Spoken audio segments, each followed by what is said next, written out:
The first step I took to accidentally become a billionaire, easy walk right up to a bunch of college athletes and ask if they wanted an inside track to dating the hottest girls on campus. Step 2, I helped those guys download a brand new dating app. Then boom, I sprinted straight to the girls' sorority houses and got them to download the exact same app. Step 3, the moment both sides started swiping, I heard cheers erupt across campus. And just like that, the dating app that would soon take over America was born with me right at the center of it. My name was Whitney, and thanks to my bold, street-smart marketing hustle, I became the co-founder of the app. The company was about to go public, and I was this close to becoming a billionaire. But right before I hit the peak of my life, my boss, who was also my boyfriend, betrayed me so brutally that I got kicked out of the very company I helped build, and the entire internet turned on me overnight. But firing the woman who practically built their success, yeah, that would go down in history as the dumbest mistake they ever made. Back in 2012, I had just graduated, broke, unknown, and desperately searching for my first real shot. I even snuck into a startup networking event using someone else's guest pass, pitching my charity-focused app idea to investors all night long. Not only did I get rejected over and over, I ended up having to pay $20 for valet parking. As I was waiting for my car, a startup founder named Sean approached me because he realized I wasn't the person listed on that guest pass. But instead of exposing me, he was intrigued. I had already built something once before, and Sean was hunting for new talent. He gave me his contact and told me to stop by his office with a business plan. The next morning, I showed up at his startup bright and early, full of hope and adrenaline. But Sean was busy trying to pitch a digital loyalty card app to small business owners, so he dragged me along to help him look legit. My only job?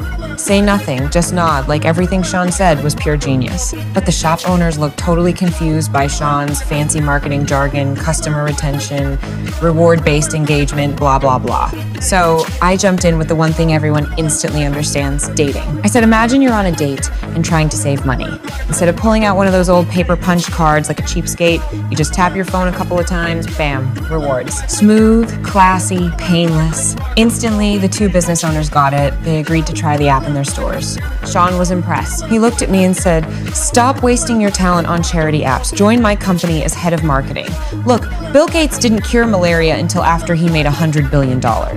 I caved and joined the company. But on day one, my new coworkers warned me that the loyalty app was a dead end. To survive our first year, the company needed 1 million users minimum. After 10 months, we only had 18,000. Not even close. Luckily for us, the company had multiple projects cooking, not just the loyalty app. We also had a rental auction platform, a dating app, and more. If even one of them blew up, we would all get rich. The dating app seemed promising, but we were completely stuck on the name. Employees pitched names like Matchbox and Hooked. Sean hated all of them. I realized our app needed a name that sounded clean, simple, addictive, and modern.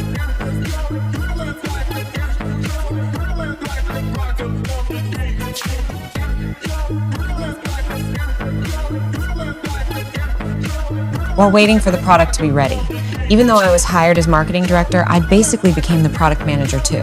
Every day, I signed up for 10 different dating platforms and met users face-to-face to understand what they loved and hated about online dating. After interviewing dozens of people, different ages, personalities, and relationship histories, I noticed one universal complaint.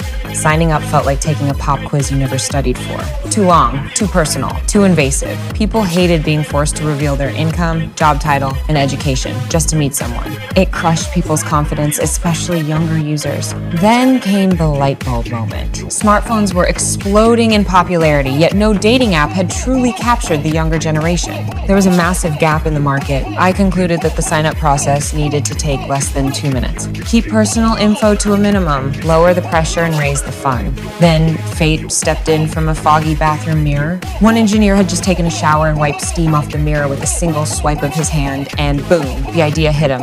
Why scroll and tap through boring profiles? Why not swipe left or right fast, smooth, like dealing a deck of cards? Swipe right if you like someone, swipe left if you don't. Mutual right swipes equals a match. It was a genius feature that instantly got everyone in the office hyped. With a sleek, addictive product ready to go, I chose my old college campus as our launchpad. Girls love the idea of avoiding awkward face-to-face rejection. Guys love the idea of meeting sorority girls they normally had zero shot with. There was just one problem: the app still had 0 users. So yeah, I lied a little.